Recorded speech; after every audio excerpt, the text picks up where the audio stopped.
नमस्कार मंडळी. आजारी असाल किंवा तोंडाला चव नाही, काहीतरी वेगळं असं खावंसं वाटत असेल किंवा स्वयंपाक बनवायचा कंटाळा आला असेल तर त्यावेळी ही रेसिपी नक्की ट्राय करून बघा. मला पूर्णपणे खात्री आहे की ही रेसिपी तुम्हाला नक्की आवडेल आणि तुमचं पोट भरेल पण मन अजिबात भरणार नाही, अशा पद्धतीची ही रेसिपी. चला तर मग इथं बघूया. तर मी इथे पाव वाटी 3 प्रकारच्या डाळी घेतलेल्या आहेत, जसे की तूर डाळ, मूग डाळ आणि मसूर डाळ. त्यानंतर मी येथे 1-2 वाटी तांदूळ घेतलेला आहे. तुम्ही येथे कोणताही तांदूळ घेऊ शकता. आता आपल्याला डाळीमध्ये तांदूळ व्यवस्थित असा मिक्स करून घ्यायचा आहे आणि 2 ते 3 वेळा पाण्याने स्वच्छ असं धुवून घ्यायचं आहे. आता आपण डाळ खिचडी बनवण्यासाठी लागणारे साहित्य: आलं लसणाची पेस्ट इथे मोठा करून घेतलेला, त्यानंतर कोथिंबीर, टोमॅटो, हिरव्या मिरच्या आणि कांदा. आता एका कुकरमध्ये आपल्याला 2 ते 3 चमचे तेल गरम करून घ्यायचं आहे. तर या तेलासोबत मी इथे 2 चमचे तेल घेतलेलं आहे आणि 1 चमचा मी इथे तूप घातलेलं आहे. तूप घातल्यामुळे डाळ खिचडीला खूप छान अशी चव येते. तेल आणि तूप व्यवस्थित असं गरम झाले की त्याच्यामध्ये आपल्याला अर्धा चमचा मोहरी टाकायची आहे. मोहरी व्यवस्थित तडतडली की त्याच्यामध्ये अर्धा चमचा जिरे टाकायचे आहेत. त्यानंतर आपल्याला याच्यामध्ये जो आपण आलं लसूण मोठा ठेचून घेतलेला होता तो टाकून द्यायचा आहे आणि व्यवस्थित तेलामध्ये 1 मिनिटासाठी भाजून घ्यायचं आहे. त्यानंतर आपण इथे एक मोठ्या आकाराचा कांदा असं स्लाइस करून चिरून घेतलेला आहे, तो सुद्धा याच्यामध्ये टाकायचा आहे.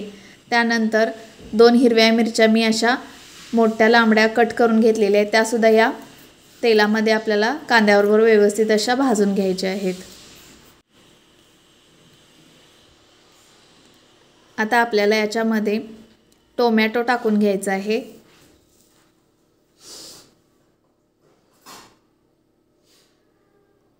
आणि 1 पाव चमचा आपल्याला याच्यात मीठ टाकायचं आहे.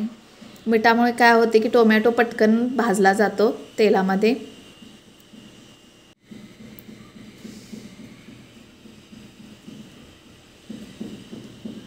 आता आपल्याला याच्यामध्ये बारीक चिरलेली कोथिंबीर टाकायची आहे. त्यानंतर तुम्ही 4 ते 5 पुदिन्याची पाने देखील एक टेस्टसाठी टाकले तरी पण चालेल. त्यानंतर मी इथे चिमूटभर हिंग टाकलेलं आहे. आता व्यवस्थित हे आपल्याला परत एकदा मिक्स करून घ्यायचं आहे. आता आपल्याला याच्यामध्ये 1 पाव चमचा हळद टाकायची आहे. त्यानंतर 1 मोठा चमचा आपल्याला याच्यामध्ये लाल तिखट टाकायचं आहे आणि 1 अर्ध्या मिनिटासाठी हे मसाले आपल्याला व्यवस्थित असे तेलामध्ये भाजून घ्यायचे आहे. त्यानंतर जो आपण स्वच्छ धुवून घेतलेला डाळ तांदूळ होता तो याच्यामध्ये घालून घ्यायचा आहे आणि पूर्णपणे मिक्स करून घ्यायचा आहे. आता त्याच्यामध्ये चवीनुसार मीठ टाकायचं आहे.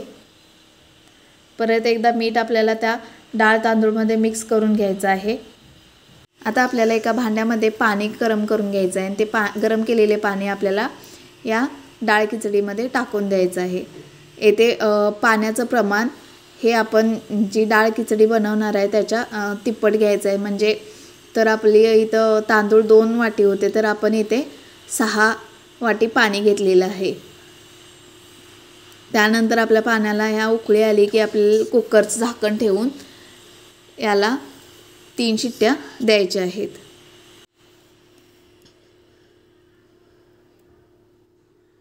तर तुम्ही बघू शकता की इथे आपल्या डाळ खिचडी तयार झालेली आहे. मस्त अशी वाफाळती डाळ खिचडी तयार आहे. आता आपण याला तडका देऊया. तर इथे मी 1 चमचा तूप घेतलेलं आहे आणि याच्यामध्ये आता मी लाल बेडगी मिरची टाकणार आहे आणि 1 पाव चमचा हिंग घेणार आहे. आता याची फोडणी आपल्याला डाळ खिचडीला द्यायची आहे.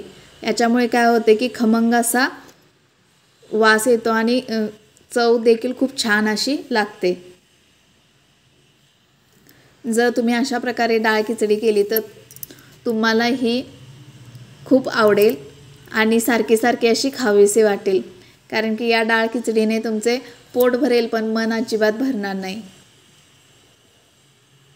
आता डाळ खिचडीमध्ये आपण तडका टाकलेला आहे. आता हे व्यवस्थित एकदा आपल्याला मिक्स करून घ्यायचं आहे आणि थोडीशी बारीक चिरलेली कोथिंबीर टाकायची आहे. तर इथे तयार झालेली आहे आपली वाफाळती अशी डाळ खिचडी. ती आपण लोणचे आणि उडदाच्या पापडाबरोबर सर्व करू शकतो. तर हा व्हिडिओ तुम्हाला कसा वाटला नक्की कमेंट करून सांगा आणि आपल्या चॅनलला सबस्क्राईब करायला विसरू नका. थँक्यू. आणि फ्लेवर्स ऑफ कोल्हापूर या चॅनलवरच्या नवनवीन रेसिपी बघत चला.